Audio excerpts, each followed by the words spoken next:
Noong araw hindi ko pinili dahil binibigyan naman sa akin anywhere.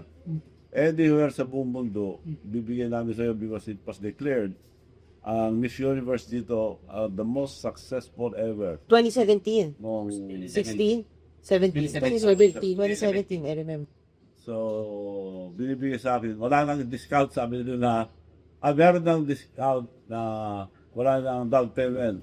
Kasi nung kinuha ng Miss Universe, nag-down payment ako, $1 million, refundables, tapos 5 million, tapos another 6 million, ngayon umapot ng 10 million, saka lang binigay. 2017 po. Nahihirapan ako talaga. At bawal nilabas ang mga beauties all over the world. Dahil kung may mangyari, national issue. Of course. So, ayaw nila. Kung nabayaran ko na, nandito na, nilabas ko na, you cannot do that because, you know, Miss Universe, a big company, masisira Miss Universe.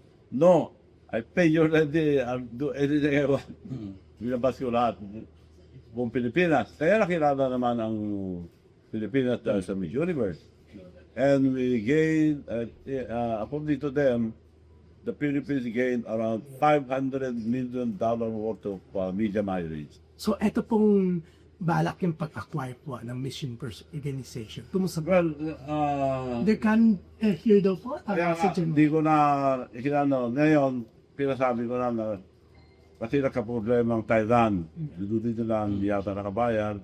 Ay bakkarda sa Mexico, nasira din yung last na pa-contest nila. So, sinabi ko na I'm interested to buy. Kinausap ko yung mga official ng Miss Universe dati. They'll be arriving here next month, I think. Sino pong officials, sinong officials po yung nakausap ninyo? Yung mga taga-Mexico po ba? Or No, yung mga dating Taga-US. US. like yung President and Vice President Paula Sugar. Paula and Sugar.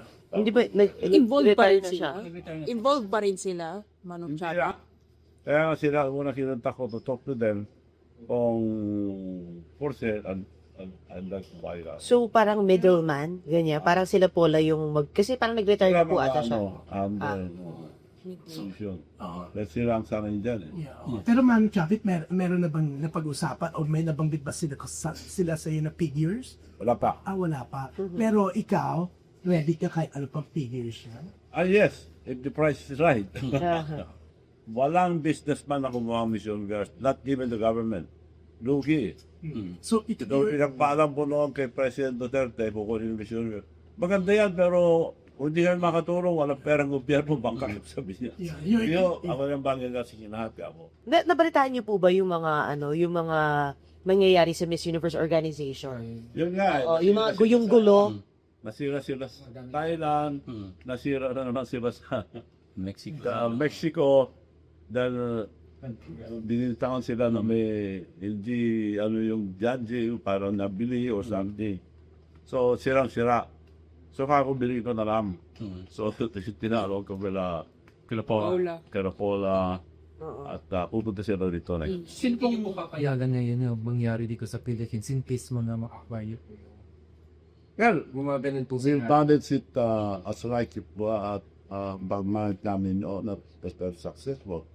Kukunin namin para pagandahin ang Pilipinas, hindi para pumita, number one, kasi maluwi kami sa maganda, okay lang.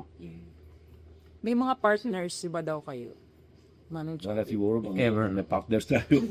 Sir, in case ma-acquire niyo yung Miss Universe, willing po ba or it's kasama sa plans niyo na i-sustain or ibalik yung yung auditing firms for Yes. sa result? Kasi that was one of the issues being raised now. Yes. It will be managed properly para maganda. Gawin sinong kasama ni Paula next month sa pupunta dito sa Pilipinas? Darating sila dito. Sino makasama po mo? Yung Vice President, maributa po siya sa maring Vice President niya. Pero nag-communicate na sila to my daughter. Then become here. Sir, in case po na matuloy itong plans to acquire Miss Universe, will you be giving Miss Paula Sugar another position in the organization? Given that parang wala, I think wala na po siya sa Wala na siya. Miss Universe, sa MUO. So, are you going to give her another position? Once you apply for the jury?